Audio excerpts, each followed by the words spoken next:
João capítulo 4, no versículo 31. E, entretanto, os seus discípulos lhe rogaram, dizendo: Rabi, come. Porém, ele lhes disse: uma comida tenho para comer que vos não conheceis. Então os discípulos diziam uns aos outros: trouxe-lhe porventura alguém de comer? Jesus disse-lhe: a minha comida é fazer a vontade daquele que me enviou e realizar sua obra. Não dizei vós que ainda há 4 meses até que venha a ceifa? Eis que vos digo: levantai os vossos olhos e vede as terras, que já estão brancas para a ceifa. Deixa aberto em João 4. Essa passagem, Jesus está falando da obra que ele foi enviado e da urgência no evangelismo. O que é o evangelismo? Preste muita atenção. O evangelismo é levar a igreja, o crente, o convertido, eu e você, é nós levarmos a revelação do evangelho de Jesus Cristo aos perdidos, aos ímpios, aos que não têm conhecimento dessa verdade. Então Romanos vai dizer: todos pecaram e destituídos da glória de Deus estão. Quando que todos pecaram? Quando nascemos. Davi no Salmo 51 diz: num ventre de pecado me concebeu minha mãe. Então quando Davi, o rei Davi, saiu, foi dado parto, a parteira tirou a criança, já veio com o pecado. Não que ele tenha cometido, mas o vírus, a semente pecado, já veio em Adão. Um pecou, já vem em Davi. Um pecou, todos pecaram. Então foi proliferando. Com o pecado, a condenação. E esse Deus uno, universal, absoluto, insofismável, inatingível, tremendo, excelso, elabora o único plano de salvação, de redenção, mandando o filho dele morrer em nosso lugar. Toda a terra pecou e está debaixo do juízo. Por um homem, Adão, entrou o pecado a toda a raça. Quando Deus manda Jesus, por ele todo o pecado volta para ele. Ele absolve todo o pecado. Por um só entrou Adão e todos pecaram. Por Jesus saiu de todos. Jesus morre naquela cruz, dá o seu corpo, o seu sangue, para absolver, cancelar o pecado da terra. E ele fez isso.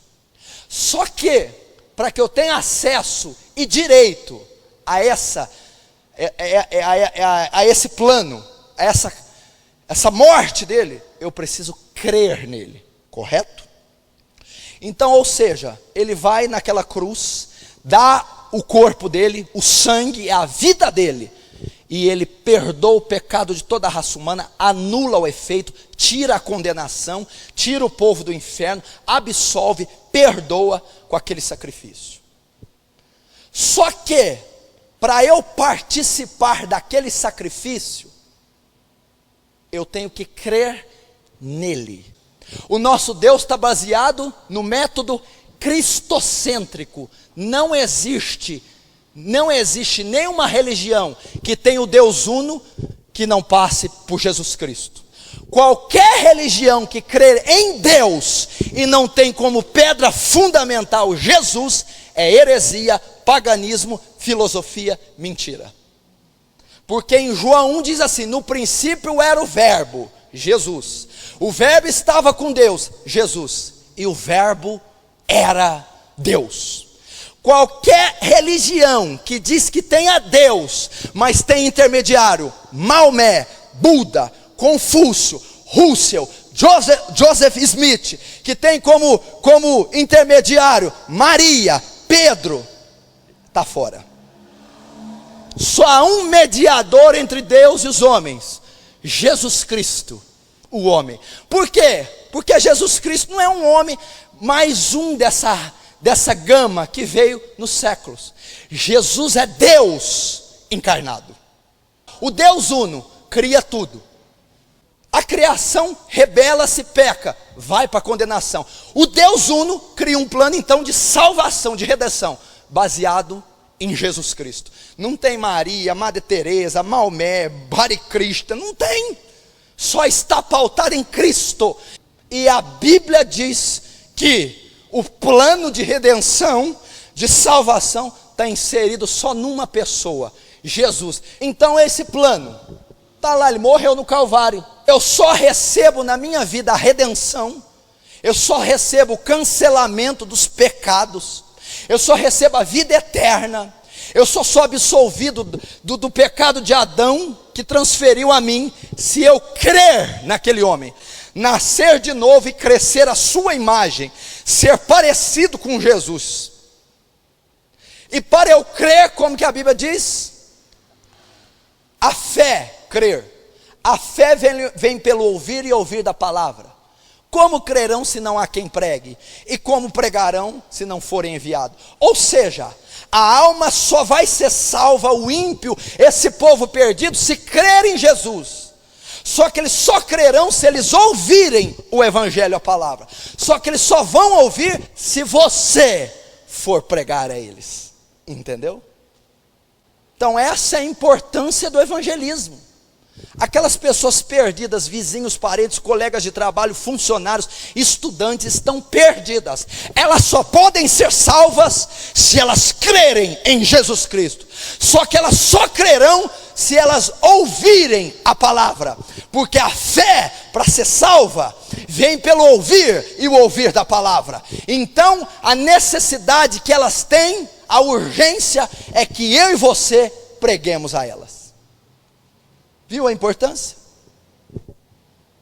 A necessidade do evangelismo consiste nisso, em levar a palavra de salvação a essas pessoas.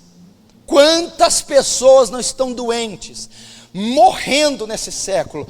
Olha aqui, meu irmão, a movimentação, olha o final do ano. Olha o ir, o vir, o comprar, o vender. Olha a indústria tecnológica, cinematográfica. Olha o que está virando. E nós de mão atadas. Esse povo está indo para o inferno. Avós seus estão indo para o inferno. Tios seus estão indo para o inferno. Vizinhos seus estão indo para o inferno. Mães e pais seus estão indo para o inferno. Filhos seus estão indo para o inferno. E o que você está fazendo? Deus está incomodando todo dia aquele porteiro. Que bênção que ele é, mas você não vai pregar para ele. Você não vai dizer do juízo, do castigo vindouro. Não vai dizer da redenção em Cristo.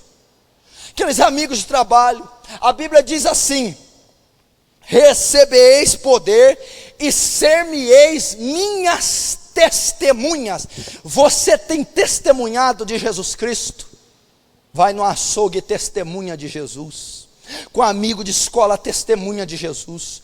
Com um fornecedor, com um representante, sei do que, testemunha de Jesus. Olha aquela alma que você troca dinheiro com ela. Lembra aí um cobrador, lembra aí um entregador, lembra aí um vizinho, lembra desse camaradinha, lembra aquele tiozinho, aquele parente, aquele balconista, aquele funcionário do almoxerifado, aquele quem você faz a transação, que você nunca abriu a boca para pregar o evangelho, para anunciar a palavra. Talvez essas pessoas deixarão você.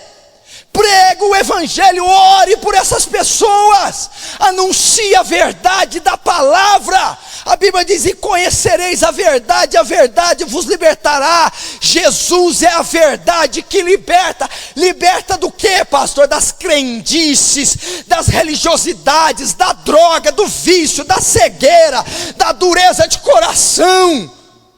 Anuncia. Eu nunca vi crente que faz social. É social, é chá, é pizza, e vai, e volta, e ri. Não, é que eu estou fazendo de fraco. Faz 5 anos que está fazendo de fraco. Você vai pregar o evangelho. Nós não fazemos sociais só não, meu irmão. Nós testemunhamos. Pastor, eu não sei pregar. Não sabe pregar? Fala da tua vida. Fala o que Deus tem feito na tua vida. Fala o seu estilo, o seu perfil de vida. É um viver cristão. Testemunha. Diga dos feitos maravilhosos de Deus na sua vida. Diga como Ele tem dado paz, transformado o seu viver, a esperança, uma fé sólida, tem te estruturado. Testemunhe para vizinho, irmã, amigo, colega. Vamos, igreja. Quantas pessoas diferentes passam na sua semana e você não tem sequer a coragem de dizer: eu sou crente, professo o cristianismo. Meu Deus do céu, quantas pessoas demoram meses para saber que somos cristãos? Primeiro, pelo nosso modo de vida é igualzinho do mundo. Segundo, pela nossa omissão. Abre a boca, não se põe uma vela, não se põe uma lamparina debaixo da mesa, não se esconde uma luz, mas se põe no velador, põe no poste, põe onde todos vejam e a sua luz brilhe. Se o sal for insípido, para nada serve. Salga, dá sabor, dá vida a esse mundo morto, brilha sobre essas trevas. Igreja, pastor, eu não tenho luz própria. Graças a Deus que você não tem. Essa luz que emana é a luz do Evangelho que está em você. João 4, está escrito assim, ó, versículo 31. Entretanto, os de seus discípulos lhe rogaram, dizendo: Rabi, come, Rabi, olhe para mim. Rabi, come. Rabi quer dizer mestre. Porque você está vindo lá da mulher samaritana há um longo tempo andando, você está cansado, está com fome, como nós. Estavam andando, tinha acabado de vir da cidade, onde ele encontrou no poço de Jacó a mulher samaritana. Está prosseguindo, estão famintos, exaustos, ele estava com fome, biológica e zoologicamente. Mestre, Rabi, come. Rabi, preocupe-se com você. Atenda a sua necessidade em primeiro lugar. Você não está com fome, Rabi? Mestre, Jesus, você está quanto tempo sem comer? Passando necessidade? Supra sua necessidade, Jesus. Atenda a sua vontade, Jesus. Socorra a sua aflição, Jesus. Atenda. Preocupe-se consigo. Aí Jesus diz: porém lhes disse: uma comida tenho para comer, que vós não conheceis. Primeiro, Jesus já quebra a pronúncia deles, dizendo assim: a última pessoa que eu vou me preocupar é comigo mesmo. Mas você não está cansado, farto, necessitado? Sim, mas tem outros muito piores do que eu, muito mais cansados, necessitados, famintos do que eu. Então já aprendo uma prioridade aqui: cristianismo é fazer primeiro para Deus, segundo para o próximo, terceiro para mim. E não é o que a maioria faz: primeiro para você, segundo para Deus e terceiro para ninguém. 32. Uma comida tenho para comer que não conheceis. Tenho algo a executar que não é comum entre vós. Tenho uma comida para comer que vós não conheceis. Meu trabalho, meu perfil, meu método, meu coração tem algo que o de vocês não tem. Conhece alguém assim? Que vós não entendeis, que vós não conheceis. Aqui, ó.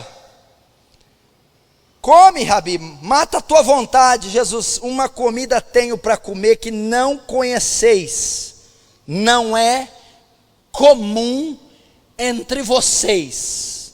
O que eu vou dizer? Prossegue. Então os discípulos diziam uns aos outros: trouxe-lhe porventura alguém de comer? Terrenos. Come, tem uma comida para comer que vocês não conhecem. Então, gente, alguém trouxe essa comida que nós não conhecemos, que ele está falando aí? Não entenderam a visão espiritual de Jesus. estavam achando que era algo terreno. Aí o que eu aprendo? O evangelho sempre tem caráter eterno, sempre tem caráter espiritual, nunca material, nunca físico. Jesus é a expressão do evangelho.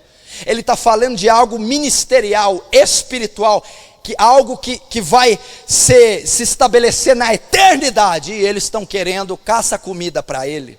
O evangelho não tem cunho físico, social, terreno, sempre eterno, sempre espiritual. Aí ele responde, disse Jesus: a minha comida é fazer a vontade daquele que me enviou e realizar a sua obra. Ele está falando acerca do evangelismo. Essa era a maneira como Jesus via o ministério.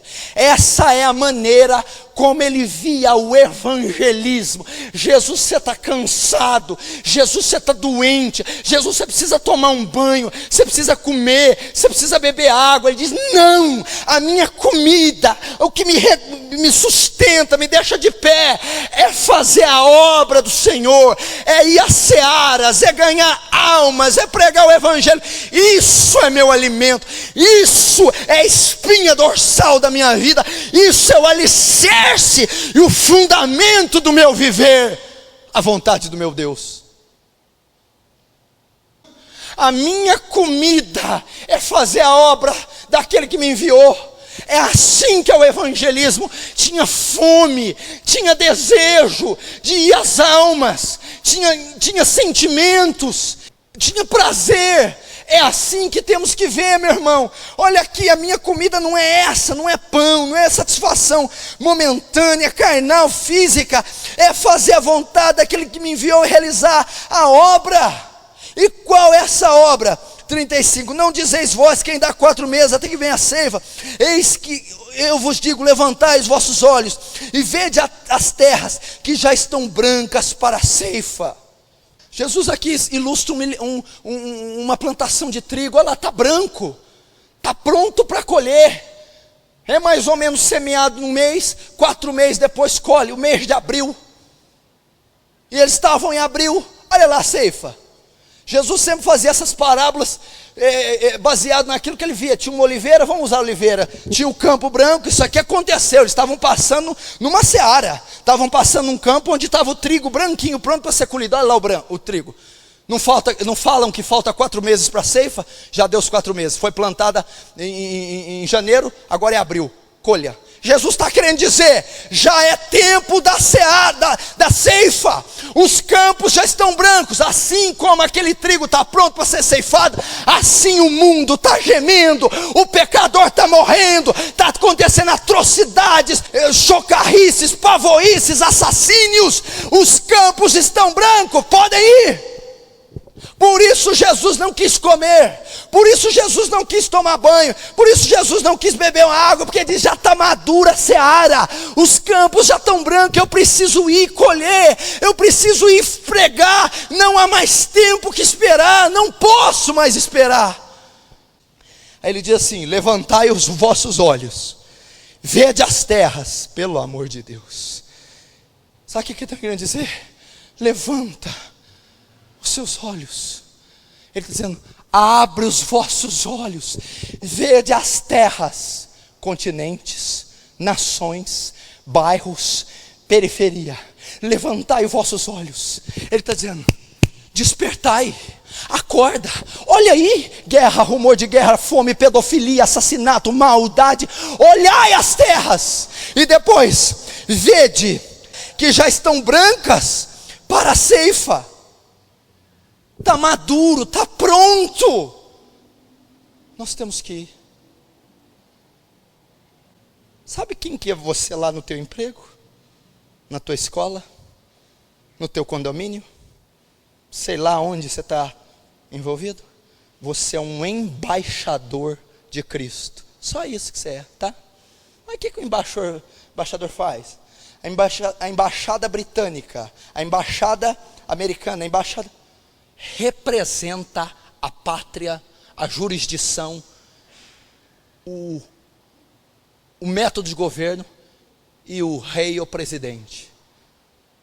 Você é um embaixador, você representa o reino dos céus, você representa a lei, a palavra de Deus, e você representa o rei do reinado, Jesus Cristo. Belo embaixador você é, viu? Que testemunho que você é. Você é um ótimo testemunho de alguém que não dá testemunho. Não, sabe, pastor, não vão aceitar. Não posso me comprometer. Tudo bem, não se comprometa. Comprometa eles. Mande-os para o inferno. Sou a embaixadora de Cristo. Ando para lá e para cá. A embaixadora, a embaixatriz de Cristo. Que ninguém conhece, ninguém sabe. Não emana luz, não emana virtude, não emana o evangelho da sua boca. Não há sinais das suas mãos. Não há testemunho santo, testemunho cristão.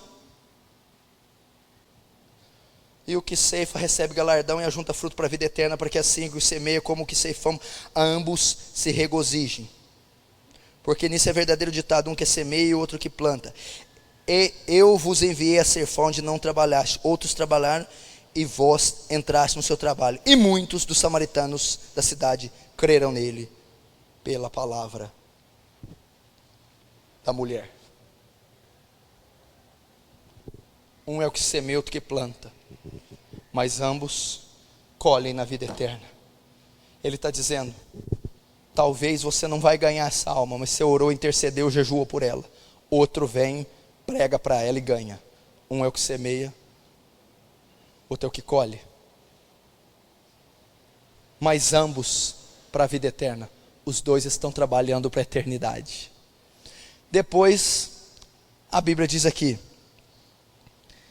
e muitos dos samaritanos daquela cidade creram nele, pelo testemunho da mulher. Eles estavam colhendo daquela mulher aquilo que Jesus tinha plantado, quando ele pregou para ela no poço de Jacó. E todos eles creram, foram salvos, porque o evangelho ali foi anunciado. Eu quero encerrar como, querido? Veja a seara, outras traduções, está madura, os campos estão brancos, o pecador está gemendo. Precisamos levar a salvação, precisamos desesperadamente ir e pregar o evangelho. Pastor, eu tenho um sonho de ser missionário. Enquanto esse sonho não chega, seja um missionário urbano, meu filho. Prega. Ó, você tem meu irmão do céu, caixa do supermercado, meu irmão, o vendedor da banca de jornal, meu irmão, todas as pessoas, não percam uma só oportunidade. Faça um pacto com Deus e diga, eu não vou perder de hoje em diante uma só oportunidade de pregar o evangelho. Eu vou pregar para telefonista da Claro, eu vou pregar para a pessoa da manutenção da TV a cabo, da internet, eu vou pregar para o pedreiro, para o pintor, vou pregar para os meus parentes todos nesse Natal. Eu vou anunciar a boa nova do evangelho. Aí eu sou tímido, eu vou te ajudar para a sua timidez. Pastor, eu estou com medo de confrontar e não sei o que, parar papi. Assim como a chuva cai do céu para lá, não torna, mas faz regar a terra da semente, eu que semeia, e pão que come, assim a palavra que sair da minha boca não voltará para mim vazia, antes fará o que me apraz e prosperará naquilo para qual eu enviei. Prega a palavra, prega a palavra. Vamos ver quem tem mais poder, se é o poder do evangelho, ou se é o poder de Satanás, se é o poder do pecado, se é o poder da cultura, da filosofia. Não, meu irmão, é o evangelho de Jesus. E eu quero que você guarde esse versículo, Romanos capítulo 1, para encerrar. No que consiste o que você vai pregar? Vamos lá. Faz igual Paulo. Talvez você está com vergonha do evangelho, está com medo do evangelho. Romanos capítulo 1. Está achando que o evangelho vai falhar, está com vergonha. Romanos 1,16. Porque não me envergonhe do evangelho de Cristo, pois é o poder de Deus para a salvação de todo aquele que crê, primeiro do judeu e também do grego. Pois não me envergonhe do evangelho, é o poder de Deus para a salvação.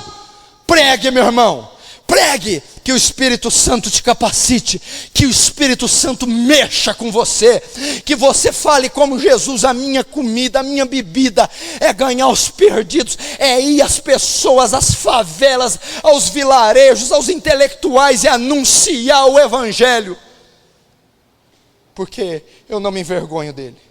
Ele é o poder de Deus, poder de Cristo, para a salvação de todo aquele que crê. Por favor, meu irmão, nesse Natal, não deixe nenhuma oportunidade passar. Não deixe nenhuma oportunidade sequer passar. Quantas pessoas você vai ver? Eu quero ver. Eu estou chorando desde o primeiro dia de dezembro para eles se converterem. Eu estou orando para essa oportunidade ser a melhor da minha vida, para eu pregar, para eu quebrantar essa família, para eu, nem que for escorraçado, dizer: arrependa-te e creia no Evangelho. Não, nós vamos chorar por essas pessoas. Nós vamos pregar para essas pessoas.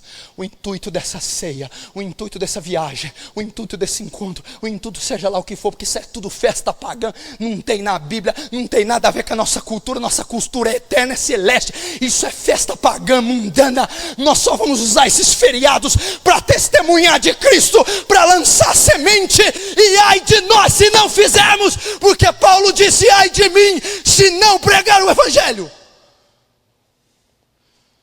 Que Deus te cobre, que Deus te tire o sono, que Deus te dê amor por essas almas, que Deus use a sua boca para pregar, antes que esse mundo todo esteja perdido. Feche os seus olhos.